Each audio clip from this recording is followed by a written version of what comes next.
UP के बरेली में भी किसान बड़ी मात्रा में खेतों में पराली में आग लगा रहे हैं। बरेली में खेतों में पराली जलाने के मामले में 3 किसानों पर केस दर्ज किया गया है। बरेली के थाना बहेड़ी और शीशगढ़ इलाके में किसानों ने धान की कटाई करके पराली को खेत में जला दिया।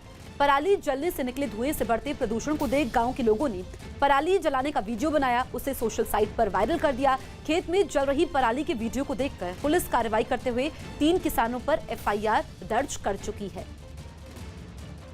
माननीय सुप्रीम कोर्ट के निर्देशन के अनुसार पराली जलाने वालों के ऊपर सख्त से सख्त कार्रवाई करने के निर्देश दिए गए हैं। इसी क्रम में जो डाटा हमें प्राप्त हुआ है उसके अनुसार 3 लोगों के ऊपर पराली जलाने को लेकर मुकदमा दर्ज किया गया, जिसमें 2 बहेड़ी से और 1 शीशगढ़ थाने से।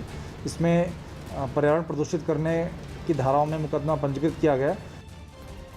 ताइवान के नेशनल डे मनाने से भड़के चीन ने उसे एक बार फिर जंग की गीदड़ भभकी देनी शुरू कर दी। ताइवान ने हर साल की तरह इस बार भी 10 अक्टूबर को अपना नेशनल डे मनाया, लेकिन इससे चीन इतना बौखला गया कि उसने ताइवान को धमकाने के लिए उसी दिन सैन्य अभ्यास शुरू कर दिया। इस अभ्यास में समंदर के रास्ते दुश्मन की जमीन पर कब्जे की तैयारियां परखी गईं। आधी रात को शुरू हुई इस मिलिट्री ड्रिल में पहले कुछ सैनिक दुश्मन की जमीन पर उतारे गए। उनके सिग्नल देते ही किनारे मौजूद दुश्मन के ठिकानों पर हमला बोल दिया गया। गोलाबारी के साथ जमकर रॉकेट दागे गए।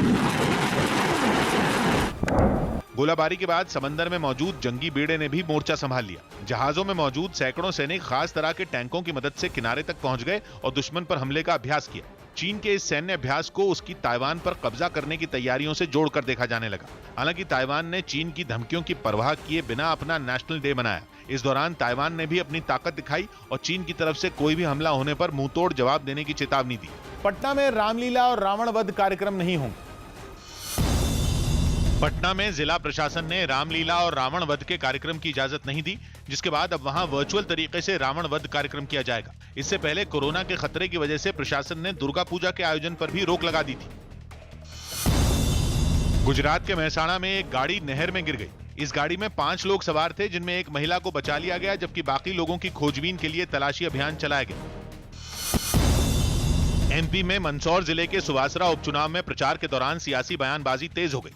कांग्रेस नेता जीतू पटवारी के राज्य के 2 शहरों में अवैध संपत्तियां होने के आरोप पर सुवासरा विधानसभा सीट से बीजेपी उम्मीदवार हरदीप सिंह डंग ने पलटवार किया। ये बड़बोले मंत्री जो जीतू पटवारी है, इनके कारण ही, ऐसे लोगों के कारण ये सरकार गिरी। मैं तो इनसे कह रहा हूँ कि दादा चाबी दे दो, नहीं तो तुम्हारे घर पे आके कब्जा कर लूंगा मैं। इससे पहले जीतू पटवारी ने शामगढ़ की एक सभा में हरदीप सिंह डंग पर कांग्रेस से धोखाबाजी कर बीजेपी में शामिल होने और अवैध संपत्ति का आरोप लगाया था। विजयनगर में जो इंदौर में मकान खरीदा, उसके हिसाब है मेरे पास। उज्जैन की नट बोल फैक्ट्री में जो हिस्सा है, उसका भी कहीं कहीं से सूचना मिलती रहती है।